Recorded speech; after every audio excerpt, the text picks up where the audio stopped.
the Florida Writer Podcast, a discussion about writing and other things. Hello, and welcome to another edition of the Florida Writer Podcast with your host, Alison Nissen. And today I am lucky enough to be with Catherine Drake. Catherine, could you give us a 60-second elevator pitch about who you are and what you write? Hey, Allison. Well, thanks for having me. I'm very happy to be here. I am Catherine Drake, and I live in Vermont. And prior to moving here 10 years ago, I had a long career in the land conservation and outdoor recreation field and had never written anything for publication, except for maybe a couple of newspaper editorials. But I am now the author of a debut novel called The Treehouse on Dog River Road, which is a story about a young woman who is searching to build her best life. It's a contemporary, upbeat romance, and it just launched last week. So you went from being a conservationist to being a romance novelist. Correct. I don't really categorize myself as a romance novelist, but this particular book does have romance as a primary theme, and but it's mostly about women and how they go through the world. And in this case, it's a young woman who's trying to figure out what she really wants to do. You started off not being a writer. So I was a voracious reader all my adult life, and I always wondered if I could write a book. It was just sort of a personal challenge. I wondered if I had the patience and the intellect and the storytelling capabilities to try and write a whole book. And I didn't, because I was later in life, I didn't really want to take the time to start writing essays and such. So I just launched right into a book. And it was a steep learning curve. I was a science major. I had a career that didn't have anything to do with writing. So that was it. It was a personal challenge to see if I could do it. We always think as writers that we put a little bit of ourselves into our characters. Mm-hmm. Tell me what about you is the same with your main character, your protagonist. So Hannah is the protagonist, and she is 28. I am not. But I can tell you that one of the things that, as a mother of two grown daughters, I was witnessing a lot of their age group going off after college and entering the workforce, many of them running off to cities, and then becoming quickly disillusioned with their lives. And I wanted to explore that and see what would happen if a young woman stopped doing what they were doing, took some time to reassess, and just explore that theme. So that's autobiographical, I guess, in a way. As far as Hannah herself, she is based on every awesome woman I've ever met in terms of her enthusiasm for life and taking up new challenges. And so I really like her as a character. She's, a little flawed in that she, she's very rigid in her thinking about what a good life looks like. And I'm a little bit like that in that I care deeply about social concerns and things like that. So that is, from my own life, but she's pretty much a figment of my imagination in terms of a lot of the things she does. Actually, I shouldn't say that. One of the things that is very much the same is that my husband and I have had a long history of building stuff. And in this story, she builds a treehouse for her young niece and nephew. And my husband and I have we built a treehouse, we built a cabana, we built a playhouse for our grandchildren. We built during the pandemic. We live in Vermont, and we built a ginormous snow castle during the winter month. And so it was a little bit autobiographical in that respect. And yeah. And is it set in Vermont? It is. It's set in Waterbury, Vermont, which is not the town that I live in. but it is the town down the street, so to speak. And it's a wonderful, wonderful community that I really, as she goes through the summer taking care of her young niece and nephew and building this treehouse, she explores the area and she explores Waterbury, Vermont. And it's a novel that is very much about sense of place and what community looks like, and the people are all part of the story. You've been able to sit down to write this novel. Did you self-publish? Did you traditionally publish? What was your path to publication? Yeah, so it's interesting because, again, I was new to this whole writing world and I had no idea I didn't have a plan at all. So I started writing this book in 2017, and I just sat down in a complete vacuum, writing, kind of learning a little bit about, what a story arc is and point of view. I mean, really starting from scratch. And I got the first draft done in about a year, and I wouldn't let anybody read it because I felt like such a novice. So what I decided to do was attend a writers' conference. And as part of that conference, there was an opportunity to get an independent review, manuscript consultation. So I did that. I submitted my manuscript. And during the conference, I sat down with a faculty member, developmental editor, and she opened up her computer and she took a big sigh and I could tell she'd been doing this all day. She'd had other people in, and I was immediately like embarrassed and like, oh my God, what have I done? And she sighed, and I told her right away, I'm new to this. And I gave her my whole background because she had not had that information. But what happened over the course of the conversation was that she told me everything I had done wrong and pointed out all the problems.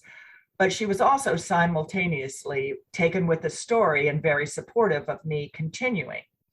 So I took her notes, and the next day I opened up my computer, and it was so illuminating what she had told me. And I could see very clearly what I had done wrong. Went back to the writing board, and did it again. So I edited it, I fixed it, and then I did it all over again. I found another developmental editor. I didn't go back to the same one because I wanted fresh eyes. And it had grown quite a bit, and she was very supportive as well. And she gave me feedback, went back, rewrote, and I did it a third time. And I got another developmental editor, and she told me that I was almost there. She had known the history of me going through my process, and she gave me a little bit of feedback, and then I was done. And then I went back and asked the middle developmental editor, Micaiah Bay-Galt, who's a gifted writer. She has a book called Goodnight Stranger. It's a mystery. I just worked really well with her. And I asked her, what now? And what do I do with this? And I shyly asked her, I said, could I get this published? And she encouraged me. And then I found out about the publishing world and what it takes to publish a book. That was an overwhelming, because again, I'd been concentrating on the writing more than looking at the big picture. So I knew right away that I did not want to spend a year of my life querying agents. And Micaiah told me about an opportunity to submit directly to publishers. And so I went down that path, and I found a publishing house called She Writes Press. It's women's mostly publisher. It's a hybrid publishing, and I just put my book out there. They jumped on it, and we signed a contract, and I launched into learning now about the publishing world. And I guess I signed my contract in late 2020, but because it is such a beach read, upbeat book, we wanted to publish it in the spring. So that's why it took till spring of 2022 to come out. And that's been my path. Now it's been out for a week. and I've been just delighted. One of the things that happened about a month ago in April was that it was selected to become the community read for the town in which it was set in. So Waterbury, Vermont, the bookstore and the library there embraced it wholeheartedly and chose it to have the community read it and have book clubs and celebrate the town. And it's just been just marvelous how it really has taken off in the town and elsewhere too. I've been really happy with what's been going on with the book. That's a really great marketing idea. Did you have to approach, is it Waterbury? Is that what you? Yes. So so again, my naivety was showing throughout my journey. As I went down the publishing path, our publisher it does a lot of amazing webinars on how to get your book out there and everything. And one of the very simple things that you do is when you get your advanced readers copies, you go to your local bookstore and let them know, give them an ARC, tell them what you're doing and all of that. So I went to all the bookstores that I could reach, the indie bookstores, as well as Barnes and Noble, and dropped off my ARC.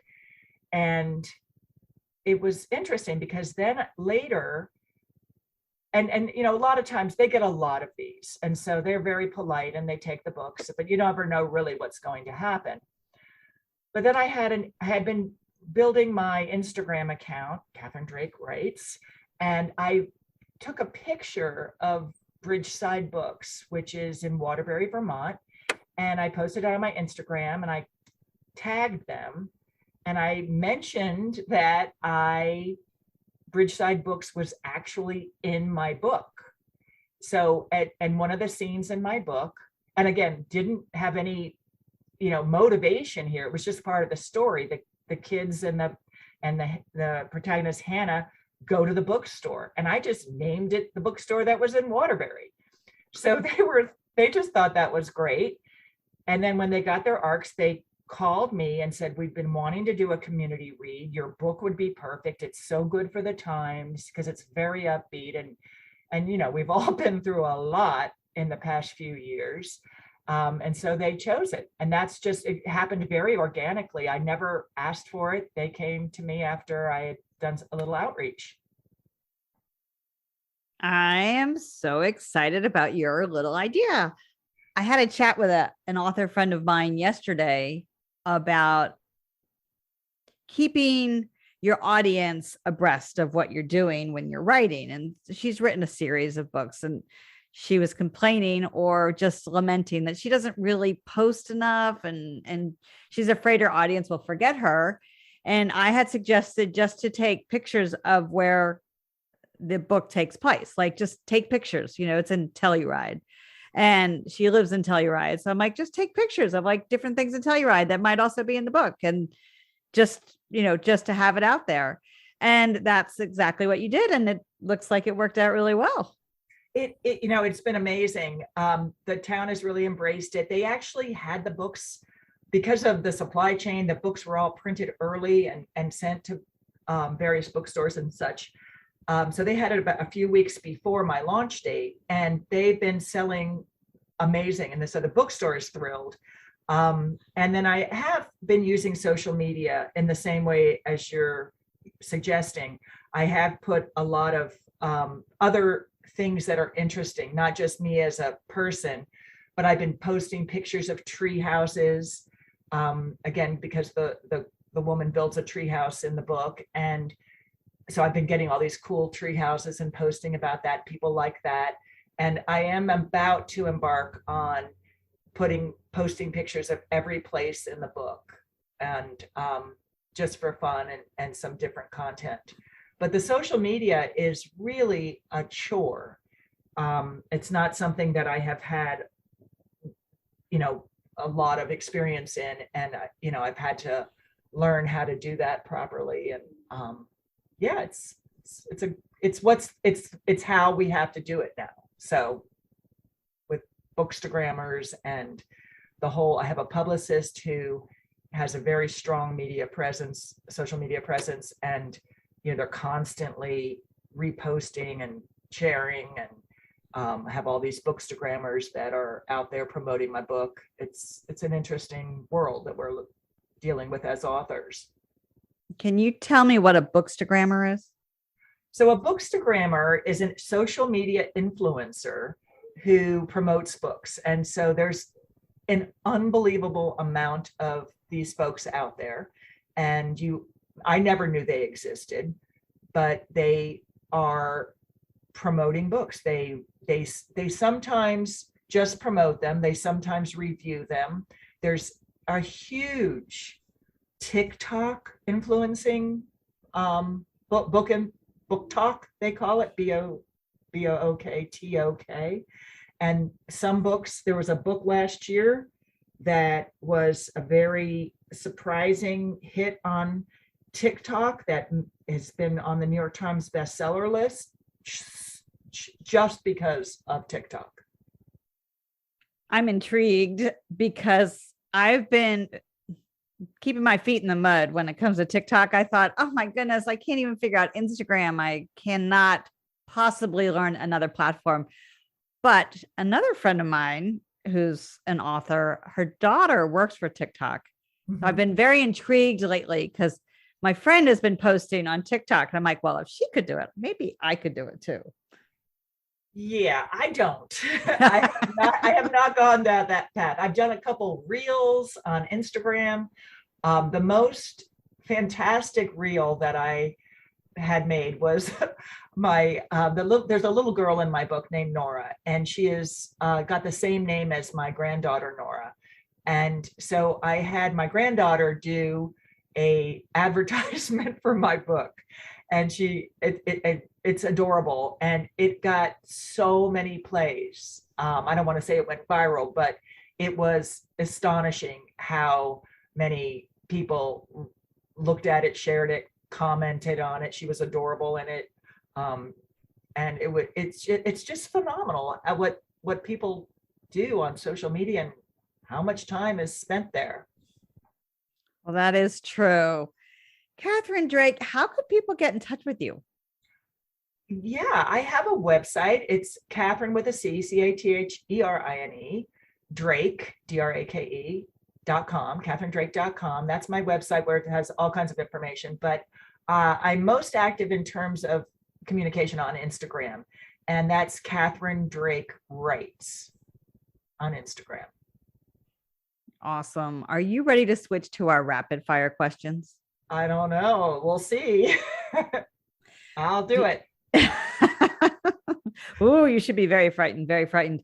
The first question is so scary. Do you have any summer plans?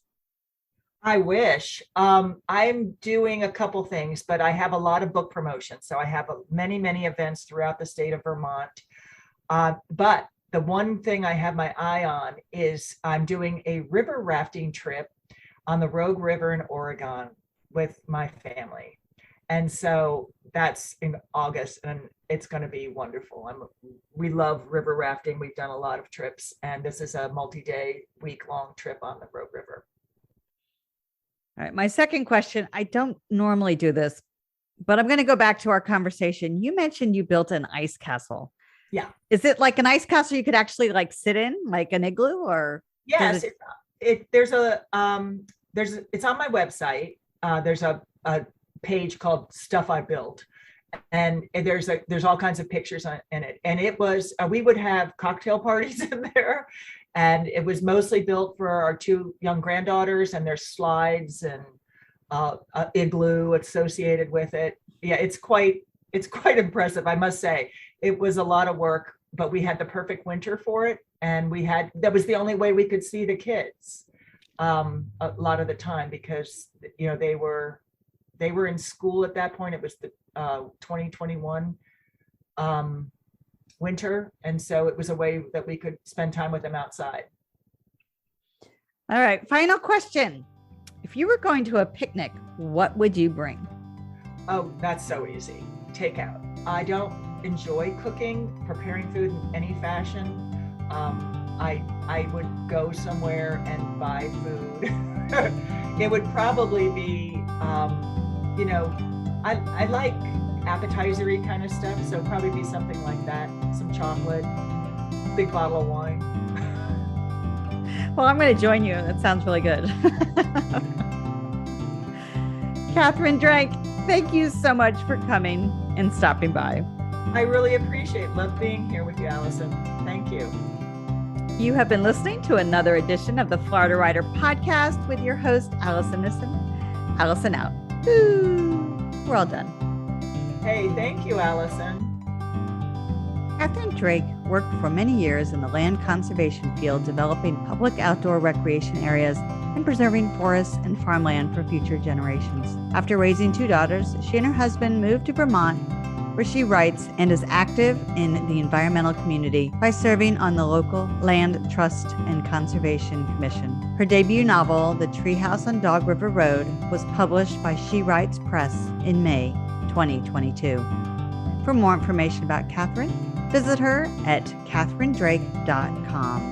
Florida Writers Association is excited to announce Florida Writers Con 2022. Join us for a weekend jam-packed with networking opportunities, workshops, awards, book signings, a youth summit, and more. Friday, October 28th through October 30th, and the Florida Writers Youth Summit, Saturday, October 29th. For more information, visit floridawriters.org. Until next time.